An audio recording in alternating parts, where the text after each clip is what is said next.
From the Watergate building in Washington, this is Hotline TV. Now here are Hotline editors John Mercurio and Amy Walter. Hi everybody, I'm John Mercurio. And I'm Amy Walter. Congress stumbled towards August recess in a scene of angry partisanship marked by walkouts, shouting, legislative stalemates.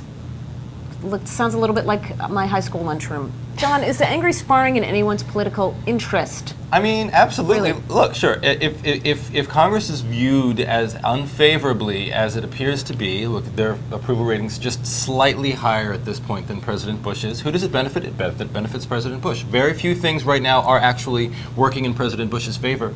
But when Congress leaves town for a month, with very few legislative accomplishments to brag about when they go back to their districts and their states, it leaves basically a month where the president or the administration is sort of able to say, look, we are working to get things done, and this is a Democratic Congress that can't work with us. So I think, you know, probably the more or the less, the fewer things that Congress accomplishes, the more it benefits the president. Well, I think there are two interesting things. The first is the democracy poll that came out about a week ago found something quite intriguing that went against some of the conventional wisdom that, you know, Congress's low approval ratings are hurting Democrats just as much as Republicans.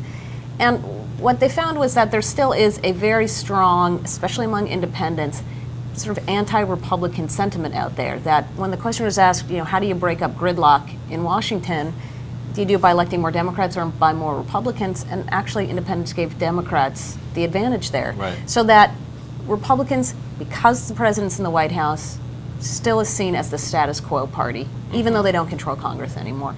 And so, now, I agree, Democrats have to be careful about this. At some point, everybody's going to catch on that Democrats have to start taking some responsibility.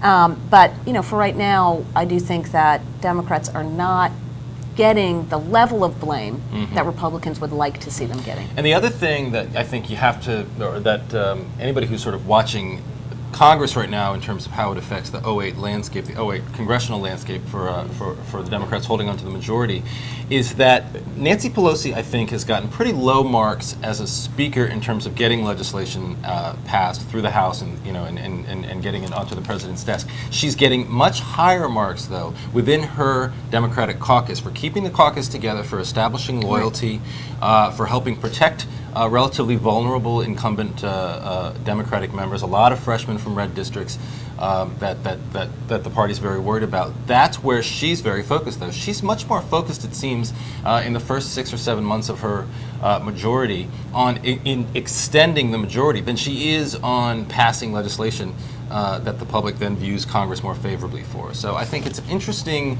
strategy for a much longer term series of accomplishments than just sort of a short, quick, which is interesting and ironic considering that she wanted to make this, you know, the 100 hours Congress. Well, they did. I mean, to be fair, they have gotten through a lot of the 6 for 6 plans, you know, lobbying reform, and which just passed the 9/11 recommendations.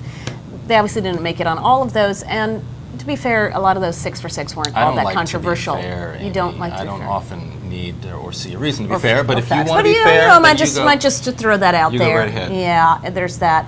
But you know, I watched a little bit of Rahm Emanuel on Face the Nation this weekend, and the fact is, look, I think you put him out there, and he is a very effective advocate for the Democratic Party, and I think that we're going to see a lot more of him out there on the talk shows, being able to sort of present and this is what politics is all about, but you got to have the clear contrast between the two parties. Where it starts to get muddled once we get into the Iraq debate after recess, let's start to see just what, you know, between what Petraeus is saying, what Republicans are starting to say. If the lines start to blur, I think that makes it harder then for Democrats to continue that.